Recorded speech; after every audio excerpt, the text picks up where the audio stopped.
Welcome to Meet the Candidate. I'm Bianca Mewborn, freelance journalist and contributing correspondent for the newspaper The Daily Reflector and The Standard. And I'm sitting with Kimberly Joyner. She is a candidate for the Board of Commissioners in the town of Ayden for Ward 4. Kimberly, welcome. How are you? I'm wonderful. How about yourself? I'm great. Kimberly, could you tell me about yourself? Well, I just celebrated a 50th birthday. Oh, happy birthday. Thank you. I'm super excited about that. I attended the North Carolina Central, University. I studied child development and family relations. I'm a parent of 3. I have one autistic child who just graduated from high school. Super excited about that also. And I am the last of 5. The last of 5. What was it like growing up in a house with 5 siblings? It was interesting because I was the tattleteller. So my mouth has always been my golden piece. You learn to use it in the best ways possible to get my point across.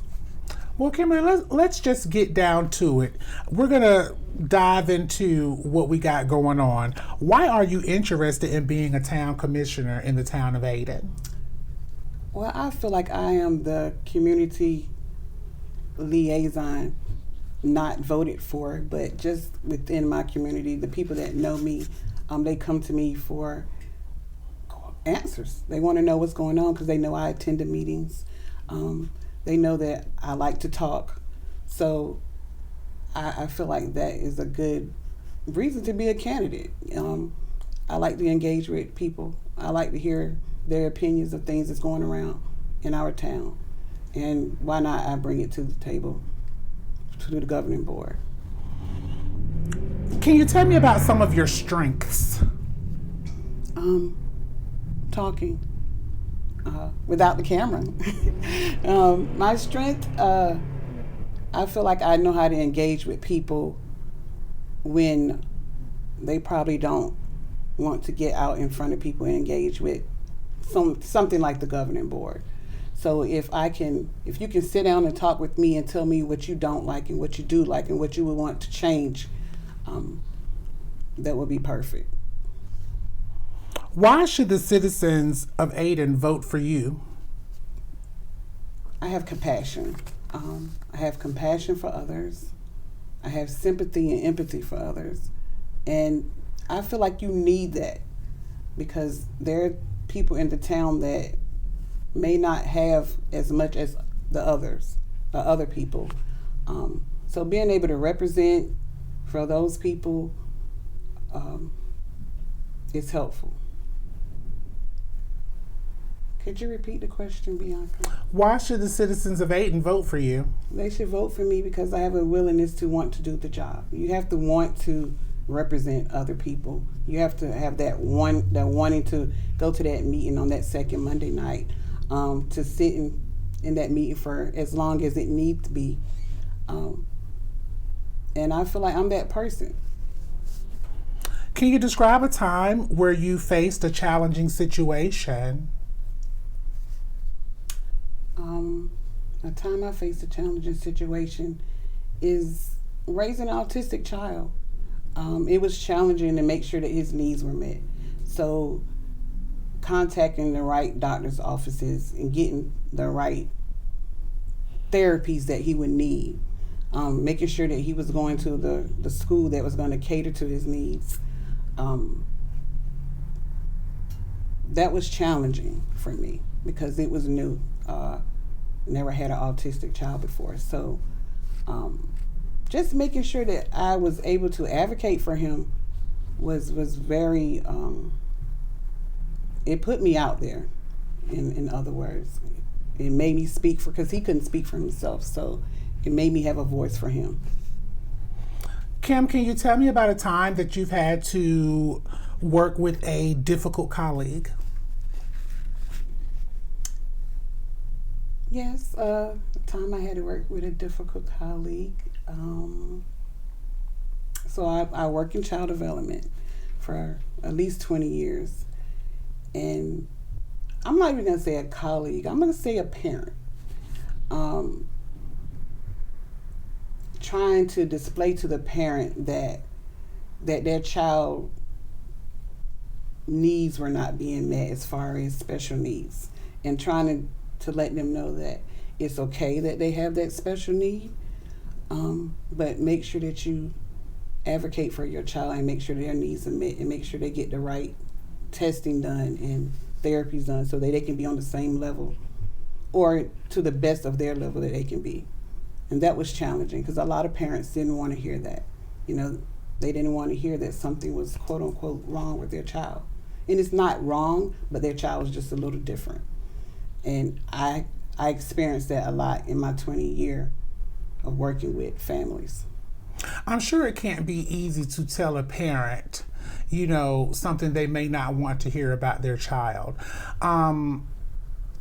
What did you gain from that experience? I gained that it's not about the parent, it's about your child. It's about advocating for what belongs to you. And that taught me so much. It taught me so much about understanding people and understanding some people just not gonna be on the same page as you are when you're presenting something like that about their child. But also being able to get on the level, putting in somewhat of a compliment sandwich, giving them a good thing, giving them what they need, and then giving me something else good. So, yeah. Can you describe a situation where you had to prioritize multiple tasks? Getting here on time, going through the traffic, and making sure that I get to where I need to be. That is challenging sometimes. But I know that when there's a job that needs to be done, you have to make sure that you get it done. So multitasking is something that we all do and we all have to do. But I feel that I'm that person that can do it. I can be able to engage with my community at the same time, get to the meetings on time, giving them the information that I got from speaking with the people if I saw them in a grocery store or something. Like, that's multitasking for me. Remember that I have to bring all of this information at the same time being brought on board with the agenda that's at hand. Can you tell me what your proudest accomplishment is? My proudest accomplishment is being a parent. I became a parent later in life, some would say. I had my last two children at 39 and 40. And I'm proud of that because it's not traditional, quote unquote. A lot of people have their children in their late 20s and early 30s. And I chose to do a different path. So I'm proud about that because they're healthy, beautiful kids, and I'm proud of being their mom. What do you see as the most pressing needs for infrastructure or capital projects in the town of Ayden? I would say the drainage, the sewer and drainage. It's one of the biggest things. Well, let me back up. The light bill is serious in Ayden, the price, but to me, the infrastructure as far as the drainage and how the water sits for a period of time that it could possibly flood your car is very alarming to the community, the residents. That's something that everybody is really like, when are you going to fix that, or what are you going to do to address it? So the infrastructure is, that drainage is very needed to be updated. Should the board be encouraging building and development if there's so many issues with water and sewer and drainage? Yes and no. I would say development is always good, but when you already have sitting water, you don't want to develop on something could also make that more catastrophic. So I believe in bringing new things and innovation to the town of Ayden, but at the same time, I also believe it's fixing what the problem is at hand. What one part of town would receive more attention if you were elected?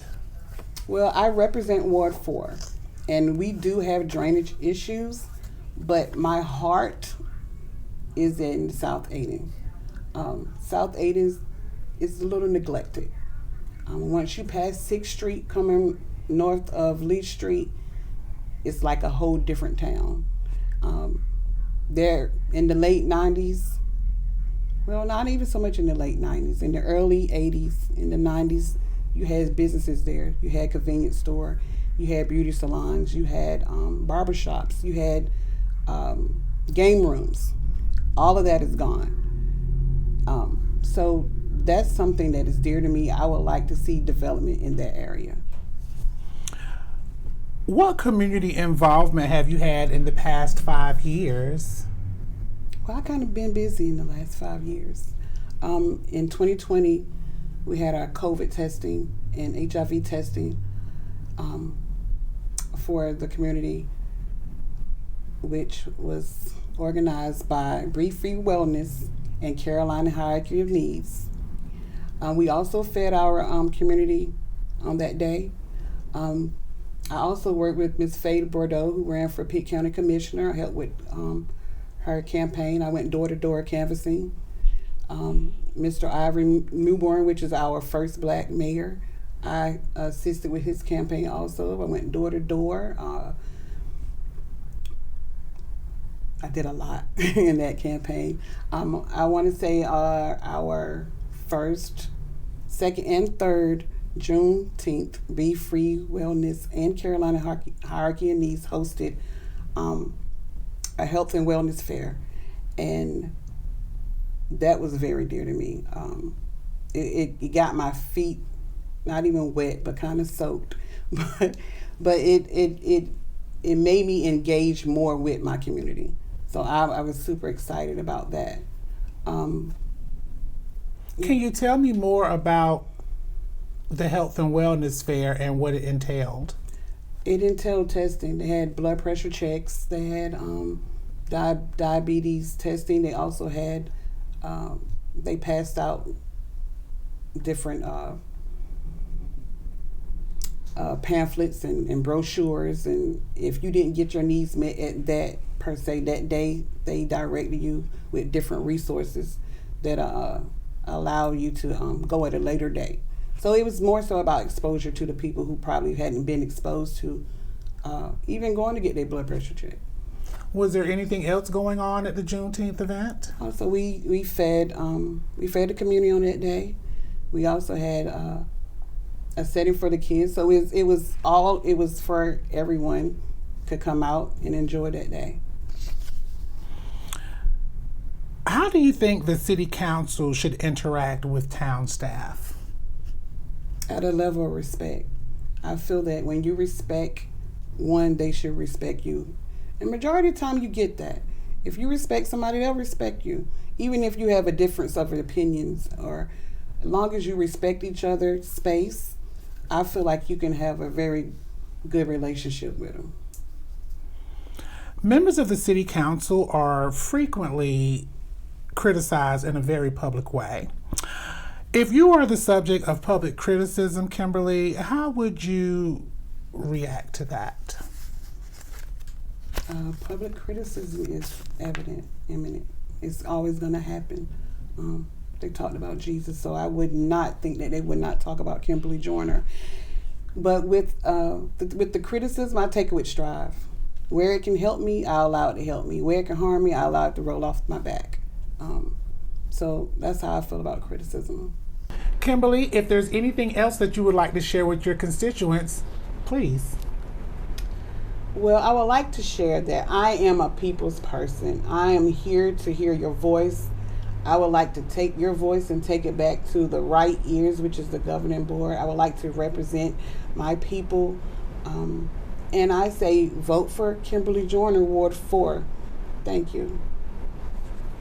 Thank you so much, Kimberly. This was Meet the Candidate. I'm Bianca Mewborn, and thanks for tuning in.